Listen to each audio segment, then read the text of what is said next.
आणि सत्ता प्राप्त होत नाही. ही बाबासाहेबांनी फार चांगल्या पद्धतीची गोष्ट करून ठेवली आपल्यासाठी की जातीविहीन समाज जर निर्माण करायचा असला तर त्याचं पॉलिटिकल जे कंपल्शन आहे तेच मला जाती पलीकडे गेल्याशिवाय त्याला सत्ता प्राप्त होईल. आणि त्याच्यामुळे आपल्याला सुद्धा जातीच्या पलीकडे जाऊन तुम्हाला विचाराच्या पातळीवर, प्रश्नांच्या पातळीवर, त्यांच्या आर्थिक सामाजिक जे कुठले प्रश्न यांच्या पातळीवर उभं राहावं लागेल. त्याच्यामध्ये साम्य दाखवून तुम्हाला तुमचा परीघ वाढवता येऊ शकतो. त्याचे प्रयोग आपण केले.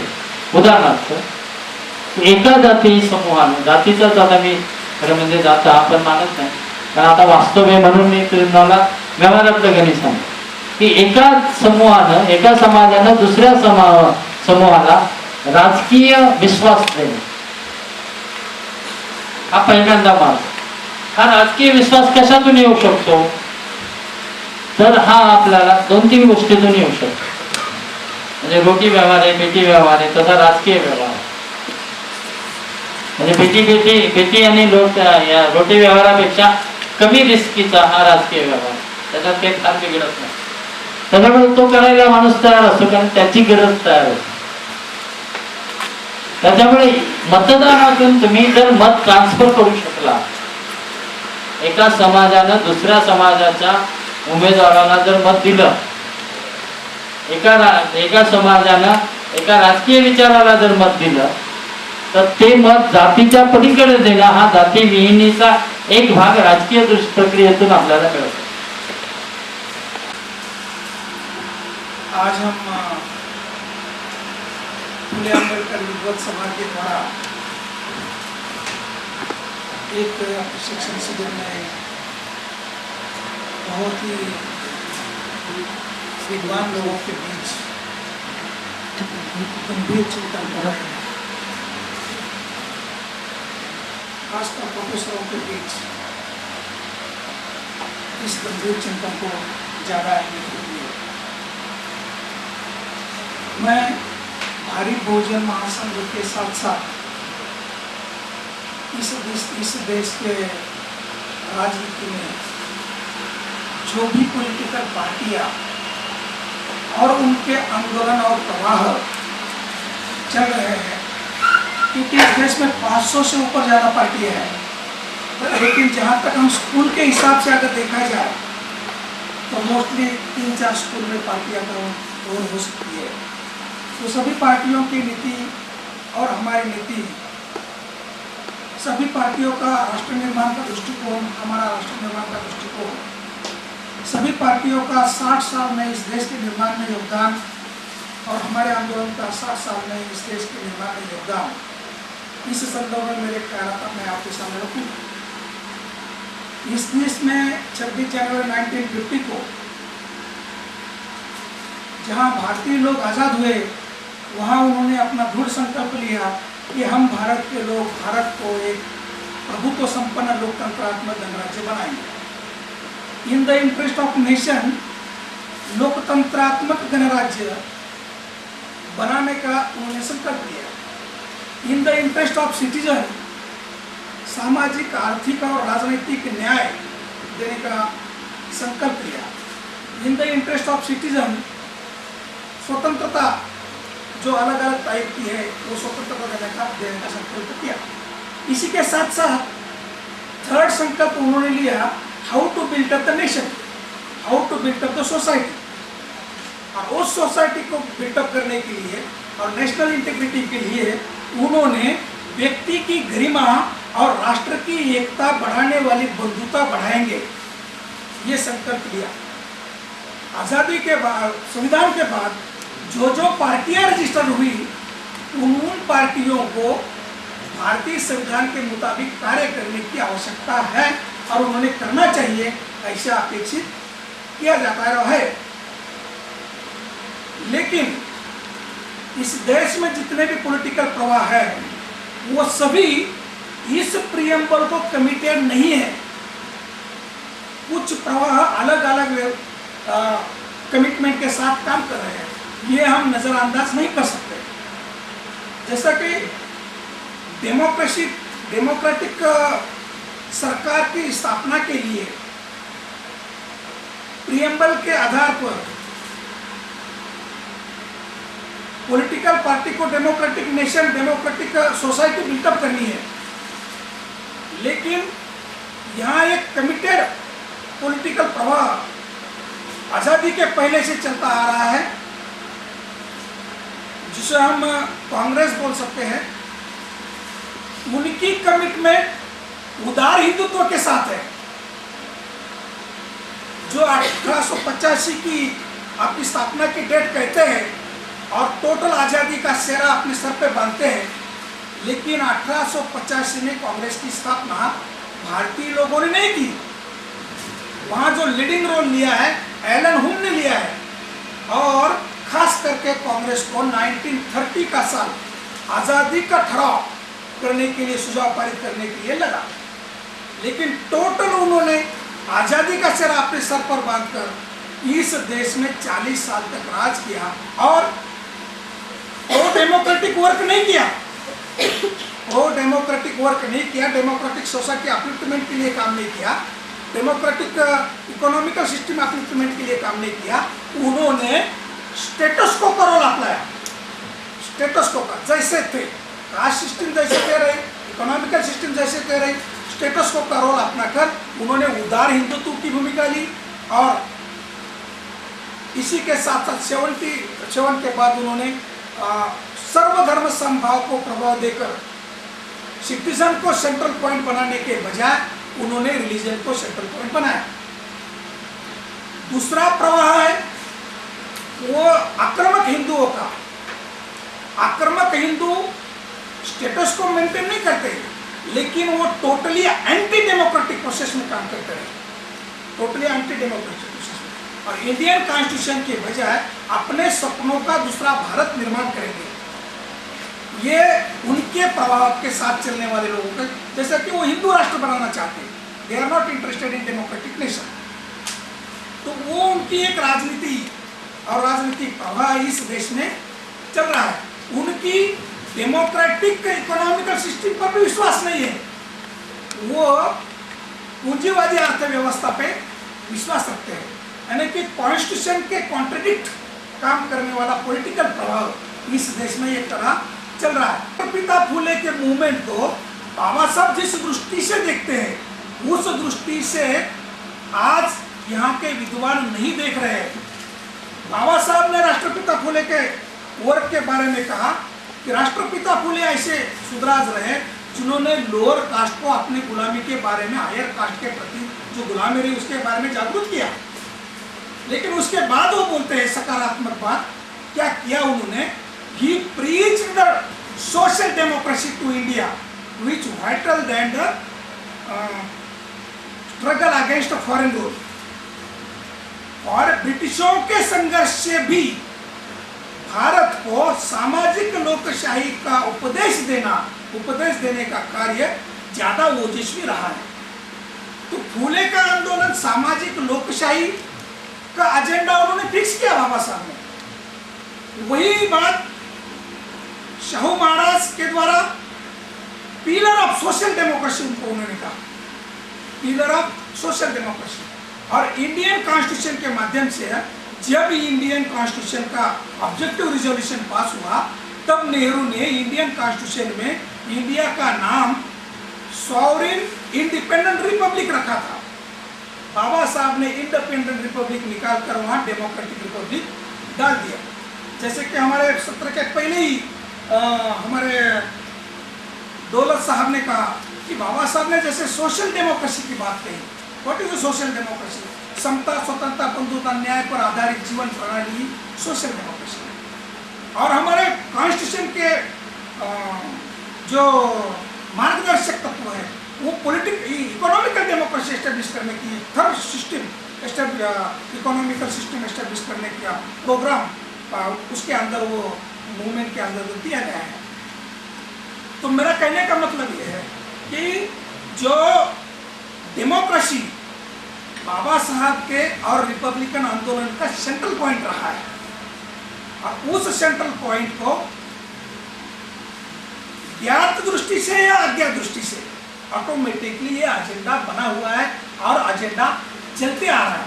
खास करके हमने उसका एजेंडा करके प्रचार नहीं किया, लेकिन वास्तवता यह है इस देश के पॉलिटिकल सिनेरियो में, प्रभाव में अगर देखा जाए तो हम फुले अम्बेडकरी आंदोलन छोड़कर इस देश का कोई भी आंदोलन, कुछ हद तक समाजवादी आंदोलन ने इस पर काम किया है, मगर बाकी आंदोलन ने कभी भी डेमोक्रेसी को अपना एजेंडा नहीं बनाया है। ये आप नजरअंदाज नहीं कर सकते। तो ये हमारा डेमोक्रेसी का एजेंडा बाबा साहब ने रिपब्लिकन पार्टी की जो कॉन्स्टिट्यूशन 30 सितंबर 1956 को लिखी, उसमें इंडियन कॉन्स्टिट्यूशन के प्रीएम्बल को एम बनाया। लेकिन आज इस देश के किसी भी पार्टी के नेता अपने इंडियन कॉन्स्टिट्यूशन के प्रीएम्बल के प्रति इतना ज्यादा सचेत नहीं रही है, बल्कि उन्होंने सेकुलरिज्म का अमेंडमेंट किया और बाकी अमेंडमेंट करके अपने तरह से, हिंदू राष्ट्र के अमेंडमेंट की तरह अपनी तरह से लेके जाने की कोशिश की।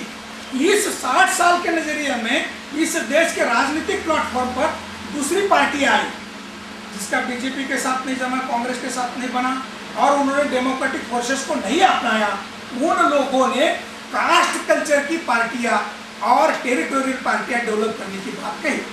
जैसे कि गए कुछ सालों में हम देख रहे हैं कि इस देश में टेरिटोरियल पार्टी आई है, कास्ट कल्चर की पार्टी आई है, रेशियल कल्चर की पार्टी आई है। जैसे कि रेशियल कल्चर के पार्टी, रेशियल और कास्ट कल्चर के पार्टियों के नाम पर हम द्रविड़ पार्टियों का नाम ले सकते हैं।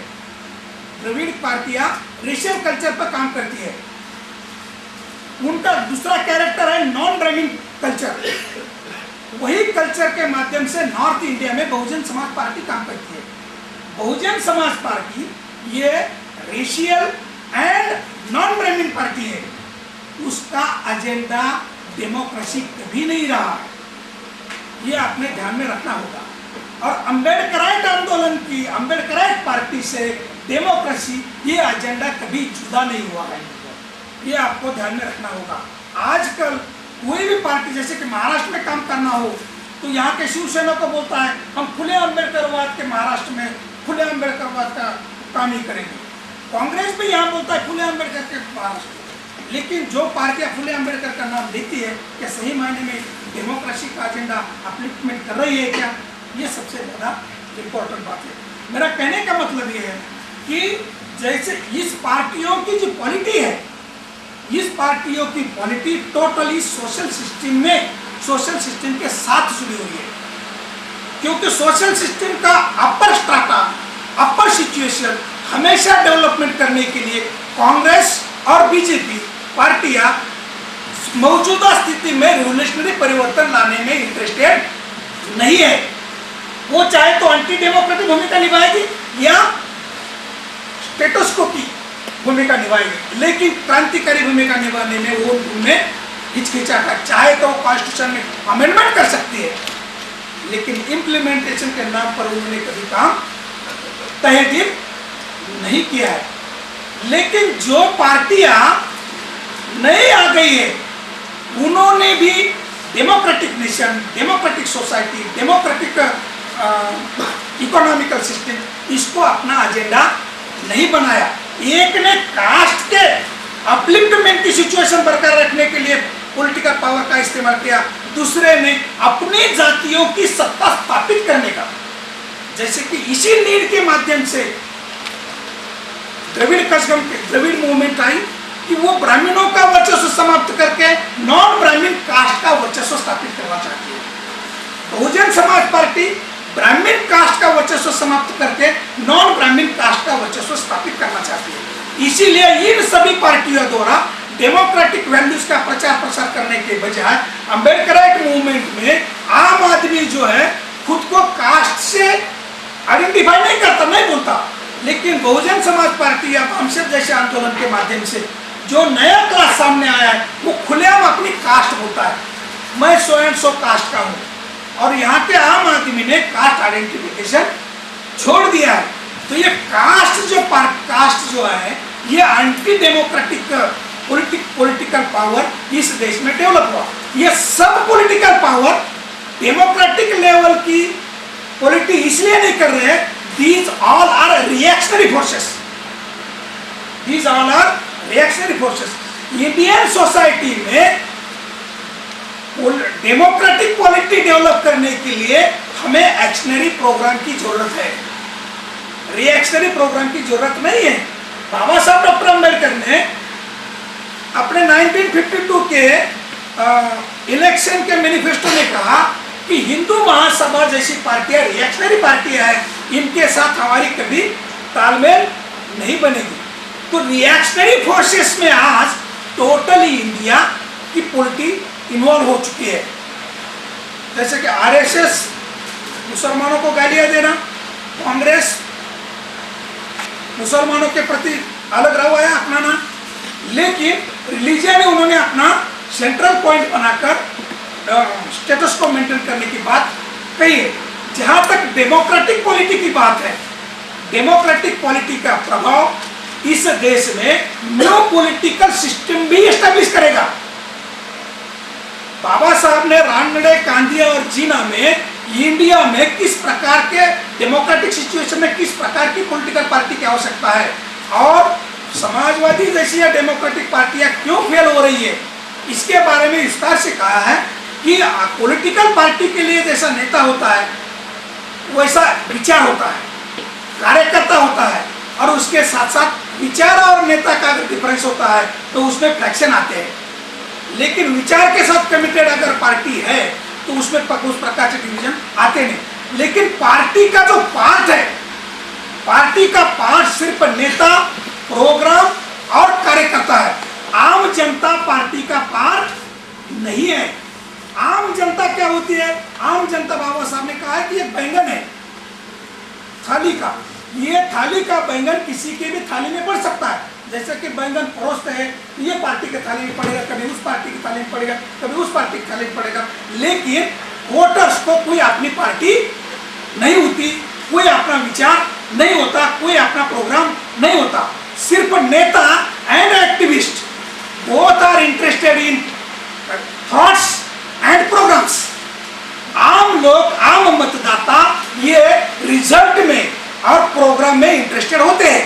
रिजल्ट देके किसी पार्टी के साथ वो चले जा सकते हैं। लेकिन इंडिया में ऐसा है कि इंडिया में लोगों ने अपनी खुद की पार्टी बनाई है। लोगों ने क्या बनाई है? अपनी खुद की पार्टी बनाई है। हमने लोगों में जाकर पूछा, मुसलमानों को पूछा खास करके, आपकी पार्टी कौन सी? हमारी तो पुरखों की पार्टी है कांग्रेस। पुरखों से हम कांग्रेस को वोट देते आए हैं। और हमने पूछा आपके पास उसका कोई मेंबरशिप रिसीट है? आपके बाप का होगा, आपके दादा का होगा, आपके दादी के होगा, या आपके पोते का होगा, किसी का ना किसी का रिसीट होगा। तो हमारे पास रिसीट नहीं है, मेंबरशिप रिसीट नहीं है। लेकिन हम उस पॉलिटिकल पार्टी के हैं। यहाँ का अरुण नेहरू पार्टी चेंज कर सकता है, यहाँ की मेनका गांधी, गांधी और नेहरू घराने की पार्टी चेंज कर सकती है। लेकिन यहाँ का वोटर अपनी कांग्रेस पार्टी चेंज करने के लिए तैयार नहीं है। ये हमारे सामने डेमोक्रेटिक पॉलिटी के सामने सबसे ज्यादा और महत्वपूर्ण अड़ंगा है कि हम आम आदमी को इन the interest of nation, in the interest of democracy, in the interest of society, in the interest of परिवार और in the interest of self के बारे में उन्होंने सोचकर वोटिंग राइट का इस्तेमाल करना चाहिए। लेकिन ये सिस्टम हम इंडिया में एस्टेब्लिश नहीं कर पा रहे हैं। लोग in the interest of nation और in the interest of democracy छोड़ दो, अपने सेल्फ के बारे में भी विचार नहीं करते, फिर भी उसी पार्टी का पार्ट एंड पार्सल वो बनना चाहते हैं। इसीलिए डेमोक्रेटिक लेवल की पॉलिटी हमें धीरे धीरे एस्टेब्लिश करने में देर लग रही है। तो हमें लोगों में ये जागरूक करना होगा। It is the first sentence of Indian constitution, Republic. हमें तो रिपब्लिकन की आइडेंटिटी दी है बाबा साहब ने। What is Republic? ये रिपब्लिकन ने टोटल पावर, संप्रभुता वोटर के हाथ में है। आप देश के मालिक है, आप सत्ता के स्रोत है। आप वोट देंगे तो सत्ता मिल जाएगी। आम आदमी सरपंच बन सकता है, आम आदमी पीएम बन सकता है। ये आपके वोट के पावर का इस्तेमाल है। लेकिन ये पावर आपके पास है, इसके बारे में वो इन द इंटरेस्ट ऑफ नेशन सजग नहीं है, इन द इंटरेस्ट ऑफ पार्टी ज्यादा जागरूक है। उसको पार्टी गुलामी से बाहर निकालना होगा। सिर्फ बात तो जागरूक करने की जरूरत है। आज मुसलमानों के लिए सच्चर कमेटी ये ऐसा दस्तावेज है कि 40 साल 50 साल के पहले वो पावर शेयरिंग में शासक थे। आज 50 साल के बाद जिस पार्टी को मोदी की पार्टी कांग्रेस मानी, उस पार्टी ने उनको सबसे निचले पायदान पे लाके रखा है। वही बात शेड्यूल ट्राइब्स की है, वही बात बैकवर्ड क्लासेस की है। जो बैकवर्ड क्लासेस खुद को कांग्रेसी पैदाइशी कांग्रेस मानते हैं, उन पैदाइशी कांग्रेस को पूछो कि आपको नॉन कांग्रेस एरिया में रिजर्वेशन मिला है। 50 साल में नॉन कांग्रेस एरिया में रिजर्वेशन मिला है, कांग्रेस बहुल एरिया में आपको आज भी रिजर्वेशन देने की इच्छा शक्ति नहीं है। फिर आप कैसे बोल सकते हो अपनी पार्टी है करके? इसीलिए हमें इंडियन सोसाइटी में लोगों को, इन द इंटरेस्ट वोटर्स को अपने वोटिंग राइट के बारे में जागरूक करके ही डेमोक्रेटिक पॉलिटिक्स को सक्सेस कर सकते हैं। हम आने वाले समय में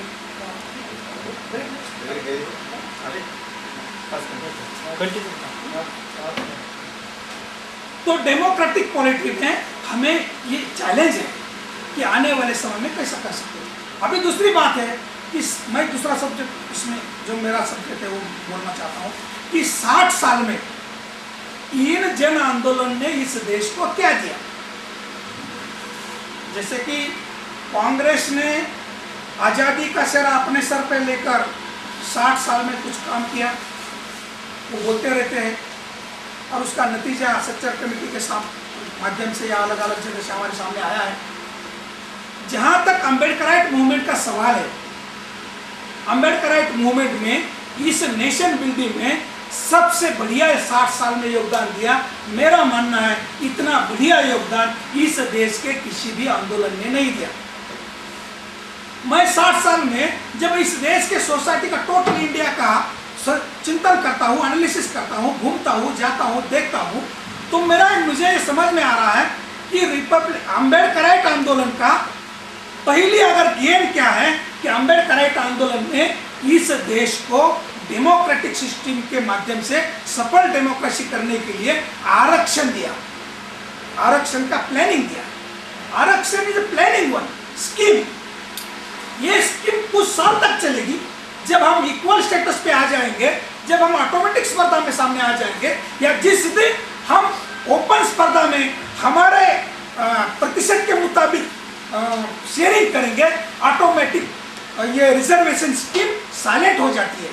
ये तो बाबा साहब ने खुद इस सिस्टम को परपेचुअल नहीं बनाया, उन्होंने खुद उसमें बैकवर्ड शब्द इंट्रोड्यूस किया, खुद बैकवर्ड शब्द इंट्रोड्यूस किया। ओरिजिनल स्कीम में बैकवर्ड शब्द नहीं था। बैकवर्ड शब्द इंट्रोड्यूस करने का उनका मीनिंग था कि जो बैकवर्ड होगा वो अगर अपलिफ्ट हो जाएगा तो इस देश में रिजर्वेशन सिस्टम की सवाल ही नहीं पैदा होगा। अगर बैकवर्ड शब्द नहीं रहेगा तो फिर हमेशा के लिए परपेचुअल स्कीम बन सकती है, और इंडियन सोसाइटी इंटीग्रेटेड सोसाइटी कभी नहीं बन सकती। इंडियन कॉन्स्टिट्यूशन के माध्यम से बाबा साहब एक इंटीग्रेटेड सोसाइटी निर्माण करना चाहते हैं, जिस सोसाइटी में ना अल्पसंख्यक हो, ना बहुसंख्यक हो, ना बैकवर्ड हो, ना अपर कास्ट हो। तो इसी को कारगर करने के लिए डेमोक्रेटिक सोसाइटी या फ्री सोसाइटी एस्टेब्लिश करने के लिए आरक्षण एक स्कीम दी। हम 60 साल में देखेंगे आरक्षण स्कीम को किस तरह से इस्तेमाल किया गया और उसके परिणाम क्या आ गए। हम इसको इंडिया का 2 एरिया में डिवाइड करेंगे, एक नॉर्थ इंडिया का एरिया, एक साउथ इंडिया का एरिया। साउथ इंडिया के एरिया में ऑलवेज प्रो रिजर्वेशन रोल लिया है, भूमिका ली, प्रो रिजर्वेशन। उन्होंने काले कराए के बाद इमीडिएट बैकवर्ड क्लासेस को आरक्षण दे दिया साउथ इंडिया में। नॉर्थ इंडिया में आज तक बैकवर्ड क्लासेस को, यानी कि पिछड़े वर्गों को रिजर्वेशन नहीं दिया, यानी कि anti reservation policy north India ने अपनाई, pro reservation policy south India में अपनाई। आज साउथ इंडिया में नेशन इंटीग्रिटी और नेशन की development, educational development, IT development, each and every sector में डेवलपमेंट साउथ इंडिया में आपको बेहतरीन दिखाई देगी। लॉ एंड ऑर्डर एरिया में साउथ इंडिया आपको बेहतरीन दिखाई देगा। इसके बनस्पत जब आप नॉर्थ इंडिया में जाओगे, दिल्ली शहर में 8 बजे के बाद नेता की या किसी भी सामान्य आदमी की महिला रोड पे नहीं आ सकती, अकेली नहीं जा सकती। लॉ एंड ऑर्डर दिल्ली में इतनी फेलियर है, तो लॉ एंड ऑर्डर रात के बाद या कुछ इलाका दिन में भी अफगानिस्तान से नॉर्थ इंडिया कंपेयर करता है। मैं इसमें कोई झूठ नहीं बोलता। आप अगर नॉर्थ इंडिया के पेपर देखेंगे, दिल्ली के पेपर देखेंगे, हर पेपर को आपको यही न्यूज मिलेगी। लेकिन जहां तक आप साउथ इंडिया के साथ जाओगे तो साउथ इंडिया में आईटी के सेंटर डेवलप हुए, जैसे का पुणे आईटी सेंटर बना है, बेंगलोर आईटी सेंटर बना है, हैदराबाद एक सेंटर बनने जा रहा है। यानी कि हम साउथ इंडिया अमेरिका और यूरोपियन कंट्री के साथ कॉम्पैक्ट करने जा रहा है, कंपटीशन में जा रहा है। नॉर्थ इंडिया दिन ब दिन हर ईच एंड एवरी सेक्टर में अफगानिस्तान के साथ कंपेयर करना जा रहा है। ये दो बात हमने डायरेक्ट आफ्टर इंप्लीमेंटेशन नोट की है। थर्ड बात यह है कि यहाँ 2 डिपार्टमेंट में आरक्षण नहीं है। एक डिपार्टमेंट जो है जिसका नाम है जुडिशियरी और दूसरा है सिक्योरिटी, सुरक्षा डिपार्टमेंट। 2 डिपार्टमेंट में आरक्षण नहीं है। आज जिस डिपार्टमेंट में आरक्षण नहीं है वो भ्रष्टाचार से महारत है उनकी। आप जानते हैं इंडिया में तहलका किसका हुआ? तहलका सिक्योरिटी डिपार्टमेंट का हुआ। इंडिया में जुडिशियरी के बारे में इतनी डाउन स्थिति है कि यहाँ के सुप्रीम कोर्ट के जजेस ने भी ये माना है कि टोटल जुडिशियरी भ्रष्टाचारी हो गई है। यानी कि वारंट निकालने के लिए हम राष्ट्रपति के खिलाफ निकाल रहे हैं और किसके खिलाफ निकाल रहे हैं, इतनी भी बात इसके जुडिशियरी में नहीं है। आज अगर ब्राह्मणोक्रेसी जुडिशियरी के अंदर बैठी हुई है और वही ब्राह्मणोक्रेसी सुरक्षा के अंदर बैठी है, वहां डेमोक्रेसी का एंट्रेंस इसीलिए नहीं हुआ क्योंकि वहां रिजर्वेशन नहीं गया। आप दावे से कह सकते हैं जहां आरक्षण है वहां आपको मिनिमम भ्रष्टाचार मिलेगा और जहां आरक्षण नहीं है वहां भ्रष्टाचार भरपूर मिलेगा। आरक्षित क्लास का लाइफ मिशन ही सर्विसेज है, वो कभी अपने जीवन की रोटी के साथ गद्दारी नहीं कर सकता। इसीलिए मैंने देखा कि प्राइवेटाइजेशन में भी इम्पोर्टेंट थिंग्स पर वो जिनको सर्विसेज की जरूरत है, जो कमिटेड टू द सर्विसेज, जो श्रम बेचकर ही जीते हैं, वो लोग भ्रष्टाचार को अहमियत नहीं दे सकते क्योंकि अपने जीवन की रोटी छोड़कर वो ऐसा नहीं कर सकते। तो आरक्षण के एरिया में और आरक्षण के एरिया में अम्बेडकराइट मूवमेंट का जो कंट्रीब्यूशन है नेशन बिल्डिंग प्रोसेस में, जिसका बॉम्बे, पुणे, बेंगलोर और ये टोटल एरिया हम सभी क्षेत्र में देख सकते हैं as a policy. Second thing, as a political role, as a education force, as a हमारी पहल, इस पहल के दृष्टि से अगर देखा जाए तो 70 के 67 के बाद, 70 के दशक के बाद महाराष्ट्र छोड़कर बाकी स्टेट में अम्बेडकराइट आंदोलन नहीं के बराबर रहा, नहीं के बराबर उनका कंट्रीब्यूशन रहा। जहां तक आंदोलन की बात है, कल अगर कानपुर में बाबा साहब के स्टैचू के साथ कुछ हुआ तो टोटल आंदोलन जो हुआ महाराष्ट्र में हुआ, नॉर्थ इंडिया में नहीं हुआ। हमारे नेता हमेशा कहते हैं कि कुछ आंदोलनों के माध्यम से, खास करके नॉन ब्राह्मण कास्ट के आंदोलन जो अंबेडकर के नाम से पनपे, वो बामसेब के माध्यम से हो, बहुजन समाज पार्टी के माध्यम से हो, इन आंदोलन ने हमारी मिलिटेंसी को खत्म किया है। हमारे मिलिटेंसी को क्या किया है? इस आंदोलन ने खत्म किया है। ये अंबेडकर के नाम पे बना है, लेकिन वहां आपको कतई मिलिटेंसी दिखाई नहीं देगी। सेकंड थिंग, हमारा बुद्धिवादी क्लास जो आज नकारात्मक भूमिका ले रहा है, इसके लिए टोटल जिम्मेदार ये नॉन ब्राह्मण आंदोलन रहा है। वरना अंबेडकराइट आंदोलन में काम करने वाले अविनाश दौलत प्रोफेसर होते हुए भी आंदोलन में काम कर रहे हैं, उनको डर नहीं लग रहा। सोनेकर सर को मैंने पूछा, यार आप डायरेक्ट पॉलिटिकल पार्टी काम करें, आपको डर नहीं लगा? वो बोले मुझे डर नहीं लगा। लेकिन सिर्फ जिस लोगों को संपर्क बामसेब के साथ आया हुआ है, जिनको नॉन की स्ट्रेटेजी पढ़ाई गई है, उनको मैं कहता हूँ वो भी हुआ है। मैं जवाबदारी के साथ ट्रीटमेंट कर रहा हूं। उनको क्या है, खूबियां है, उनके दिमाग पे डर बैठा हुआ है। अम्बेडकराइट आंदोलन के साथ जुड़ा हुआ कोई भी एम्प्लॉई डरता नहीं, लेकिन जिस जिन्हें बामसेब के साथ जुड़ा हुआ एम्प्लॉई है, आप देखेंगे वो डरपोक है। तो ये फोबिया उसमें डेवलप हुआ है और इस फोबिया के कारण ये मिलिटेंसी हमारी खत्म हो चुकी है। अम्बेडकराइट मूवमेंट का मेरा कहने का मतलब सेकंड जो योगदान है वो है कि उन्होंने रोड पे आंदोलन किए और खास करके उसकी भूमि महाराष्ट्र रहा है, बाकी एरिया नहीं रहा।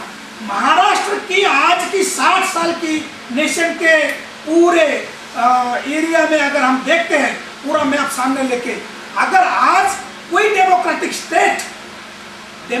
स्टेट इंडिया में है, नेशन इंटीग्रेटेड स्टेट इंडिया में है, जिसमें भारतीयता की भावना है, ऐसा स्टेट है, तो आपको एकमात्र स्टेट महाराष्ट्र स्टेट मिलेगा और देश में कोई स्टेट आपको नहीं मिलेगा।